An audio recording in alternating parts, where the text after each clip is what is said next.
Friends, welcome to future will. I am Shivam and आज हम बात करेंगे मेसोलिथिक एज की, जिसे हिंदी में मध्य पाषाण काल कहते हैं।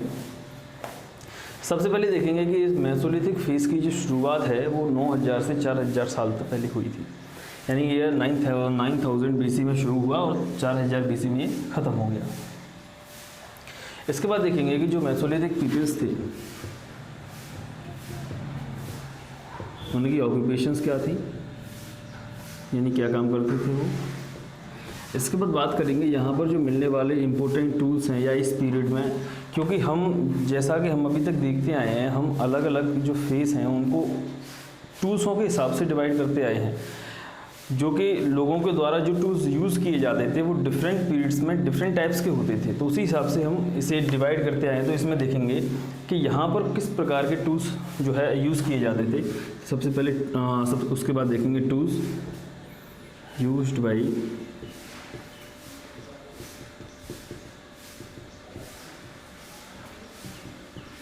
तीसरा देखेंगे इसमें कि जो इम्पोर्टेंट साइट्स हैं, इम्पोर्टेंट साइट्स या फिर कहाँ पर आगे जो मेसोलिथिक फेज के लोग थे या मेसोलिथिक पीपल्स थे वो सेटल्ड हुए, यानी सेटलमेंट। तो ये तीन चीज़ें देखने वाली हैं मेन इम्पोर्टेंट। सबसे पहले बात करते हैं मेसोलिथिक ऑक्यूपेशन की। जो मेसोलिथिक एज के जो लोग थे या फेज के जो लोग थे वो ज़्यादातर तीन ऑक्यूपेशंस प्रैक्टिस करते थे। पहला हंटिंग, फिशिंग एंड गैदरिंग। वह शिकार करते थे, फिशिंग करते थे और गैदरिंग करते थे। तो ये तीन जो मेन ऑक्यूपेशंस हैं जो कि मेसोलिथिक पीपल्स के द्वारा प्रैक्टिस की जाती थी। इसके कुछ समय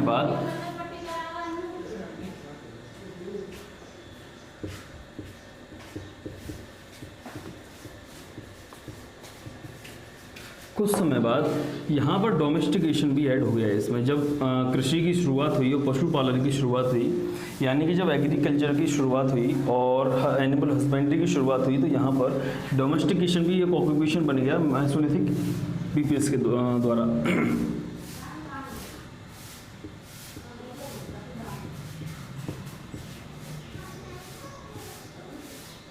तो ये हमने देखा कि इनके जो मेन ऑक्यूपेशंस थे वो तीन थे, बाद में जाके डोमेस्टिकेशन जुड़ा। अब बात करते हैं जो टूल्स थे used by the mesolithic peoples के। वो टूल्स कौन कौन से थे? जो मेन इंपॉर्टेंट टूल्स थे या फिर जी इस पीरियड के जितने भी टूल्स हैं उन्हें कहा जाता था माइक्रोलिथ। उन्हें कहा जाता था माइक्रोलिथ्स। लिथ्स यानी कि स्टोन और माइक्रो यानी छोटे, यानी इस पीरियड में बहुत छोटे और पॉलिश्ड टूल्स यूज़ किए जाते थे by the peoples of mesolithic phase, जिसमें कि काफ़ी सारे टूल्स के एग्जांपल हैं। जैसे कि मैंने कल भी बताया था, काफ़ी सारे ब्लेड्स हैं, काफ़ी सारे बुरेन्स हैं, पॉइंट्स वगैरह हैं, स्कैपर्स हैं। तो ये यूज़ किए जाते थे, लेकिन यहाँ पर माइक्रोलिथ यूज़ होते थे ज़्यादातर, यानी कि छोटे पत्थर से बने हुए टिनी स्टोन से बने हुए टूल्स जो है वो ज़्यादातर यूज़ होती थी। इसके बाद बात करते हैं इम्पोर्टेंट साइट एंड सेटलमेंट। इसकी जो इम्पोर्टेंट साइट हैं वो अगर हम बात करें इसके इम्पोर्टेंट साइट्स की, तो इसकी इम्पोर्टेंट साइट्स हैं राजस्थान में, यूपी एंड सेंट्रल और वेस्टर्न और सदर्न इंडिया।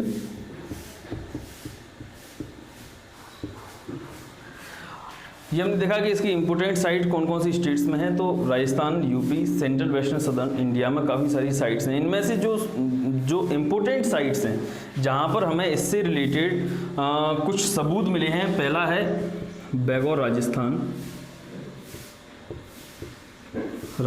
के बैगौर साइट। राजस्थान की जो बैगौर साइट है, यहाँ हमें मेसोलिथिक एज से रिलेटेड काफ़ी सारे टूल्स भी मिले, काफ़ी सारे माइक्रोलिथ मिले, और यहाँ पर जो मेन इंपॉर्टेंट चीज़ थी एक, वो थी डोमेस्टिकेशन से रिलेटेड काफ़ी सारे एविडेंस मिले।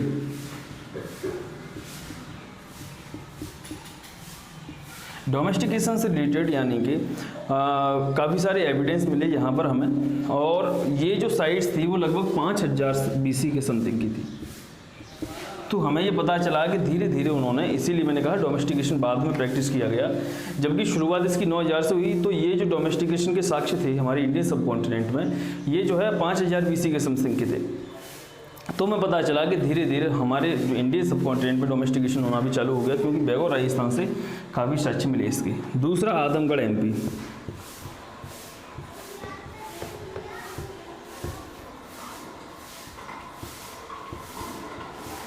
यहाँ से भी इसी प्रकार के साक्ष्य मिले जो बेगौर राजस्थान से साक्ष्य हमें देखने के लिए मिले थे इसके। ये भी लगभग 5000 से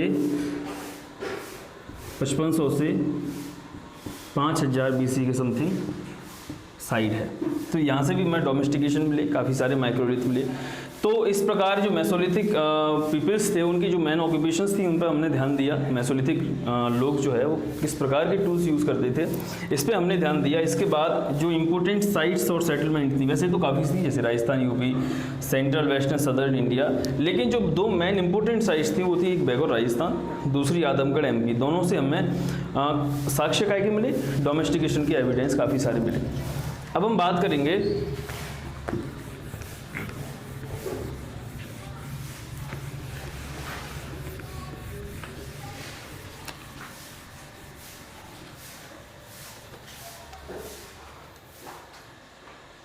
अब बात करते हैं हम आर्टिफैक्ट्स की।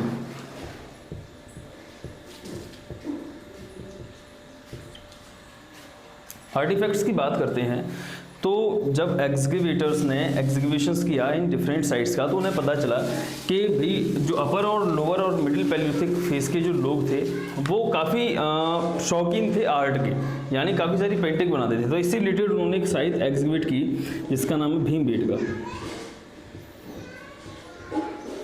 भीमबेटका भोपाल के पास है, लगभग 14 किलोमीटर आई थिंक भोपाल से, मध्य प्रदेश में। यहाँ पर उनको 500 painted rock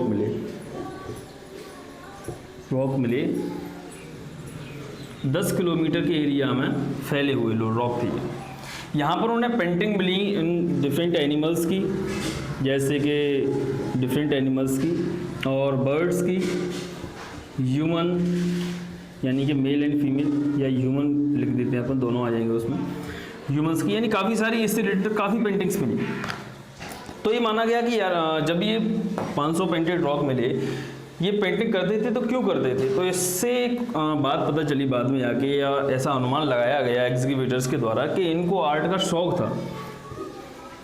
this is doing this because of the sake of art. इनको आर्ट का बड़ा शौक था। दूसरी बात, ये जब जिस जानवर को मारते थे तो ये ऐसा दिखाना चाहते थे कि इस जानवर पर हमने विजय प्राप्त कर ली है, यानी हम इसको काबू कर सकते हैं, पहली बात। दूसरी बात, काबू करने के लिए, यानी कि जानवरों को ये बताते थे कि लोगों को बताते थे या सबूत छोड़ते थे कि हमने इस जानवर को मारा आज, या फिर हमने ये काबू कर लिया है। तो ये 2-3 मेन डिफरेंसेस थे।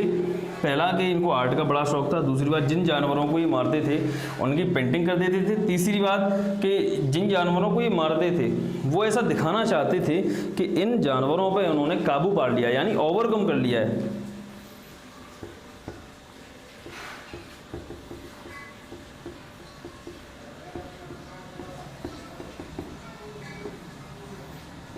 तो ये 3 जो थे वो मेन मोटो थे पेंटिंग बनाने के। अब हमने आर्टिफैक्ट समझे, तो जो मेन इंपॉर्टेंट आर्टिफैक्ट या हमें एक साइड है आर्टिफैक्ट्स की पेंटिंग वगैरह की, तो वो है भीमबेटका। इसके